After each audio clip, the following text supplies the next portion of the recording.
On n'oublie jamais ses premiers amours.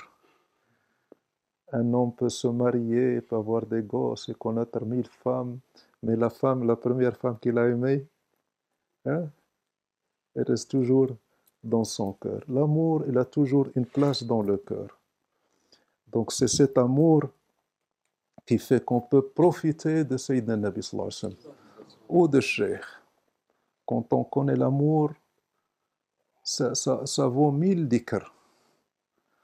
1000 dhikr, beaucoup d'efforts dans le dhikr, mais si tu as l'amour, l'amoureux, il est en avance.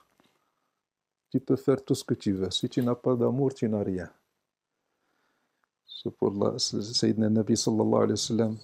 Un jour, il a posé la question à ses compagnons. Il a dit, dites-moi, c'est quoi la foi? Et les compagnons commencent à répondre. Et il dit, là, c'est la prière. Il dit, oui, c'est bien, mais c'est pas ça. C'est le jeûne, c'est le dhikr, c'est bien, mais c'est pas ça. Puis Sayyidina Nabi sallallahu alayhi wa sallam dit, vous ne savez pas que l'amour, la foi, c'est l'amour en Allah. Tu ne peux avoir de foi sans amour. Donc, Sidi Mahdi, quand il me parle de Zulikha, la femme du roi qui a aimé Sayyidina Youssef, elle était amoureuse de Sayyidina Youssef. Elle était beau, alayhi salam, très beau.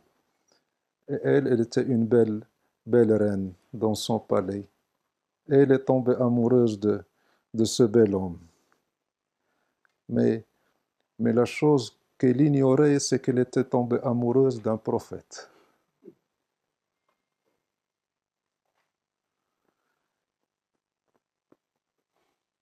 Donc, elle a bien fait ou elle a mal fait?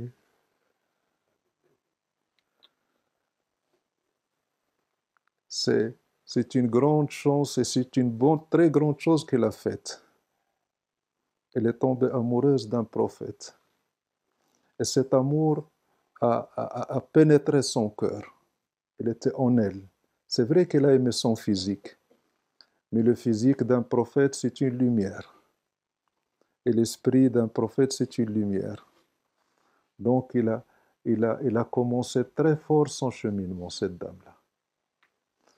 Nous, quand on parle de Zulikha, on a toujours tendance à dire que c'est une femme du péché, c'est une femme. Mais tout ça, c'est des apparences. Allah subhanahu wa ta'ala était en train de la préparer à être la femme de Sayyidina Youssef. Et il va partager la vie de Sayyidina Youssef. Tout ça, c'était un cheminement. Donc, quand tu vois quelqu'un dans le péché, tu ne peux pas savoir à quoi il est en train de le préparer. Tu peux être dans l'adoration. Nous, on a cette tendance. Quand on prie, quand on sort de la mosquée, quand on voit nos frères égarés, qu'est-ce qu'on dit? Hein? Ana khairun minhu, je suis meilleur que lui. Qui a dit cette parole? Un shaitan qui sort d'une mosquée. Avec son qamis et sa barbe, mais c'est un diable. Il est en train de... Son dhikr à la sortie de la mosquée, c'est le dhikr de shaitan. Ana khairun minhu, je suis meilleur que lui. Tu peux pas ce que Allah subhanahu wa ta'ala est en train de faire dans son royaume et avec sa créature. Tu peux rien comprendre à ce que Allah subhanahu wa ta'ala fait. Tu vois le frère ou la sœur, elle est dans le péché, dans l'égarement. Tu peux pas savoir. Peut-être qu'un jour, une minute de regret et de larmes de ce frère pécheur vaut mieux que toutes tes adorations. Parce que tes adorations t'ont entraîné vers l'orgueil et la fierté. Et lui, ses péchés l'ont mené vers l'humilité et les larmes devant Allah subhanahu wa ta'ala. Donc c'est quoi qui est meilleur, tes adorations ou ses péchés? Donc, Sayyida Zulikha, c'est vrai quand on lit l'histoire, on a tendance à dire que ce n'est pas une bonne dame. Mais Allah subhanahu wa ta'ala était la préparée. Et c'était la façon de préparer cette dame pour atteindre ce degré, pour être l'épouse de Sayyidina Yusuf alayhi salam.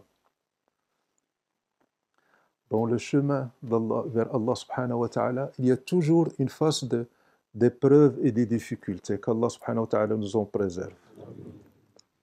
Il y a toujours des difficultés. Le chemin n'est pas toujours facile. Ce n'est pas toujours la facilité. Ça veut dire, je suis dans le chemin, ça va être simple, ça va être bien, ça va être beau, ça va être la paix, ça va être... Tu auras toujours des difficultés. Parce que tu as une grande demande. Tu demandes Allah. Quand tu demandes l'argent, tu galères toute ta vie pour avoir l'argent, de l'argent. Et quand tu dis, je veux Allah, tu ne veux pas payer le prix? Tu veux l'avoir gratuitement? Je veux Allah, et je veux la paix intérieure, et je veux la facilité, et je veux pas de problème avec dans la famille, et je veux. Qu'est-ce que tu demandes? Tu dois chercher autre chose. Mais quand tu demandes Allah et tu avances vers Allah, il faut te préparer aux épreuves.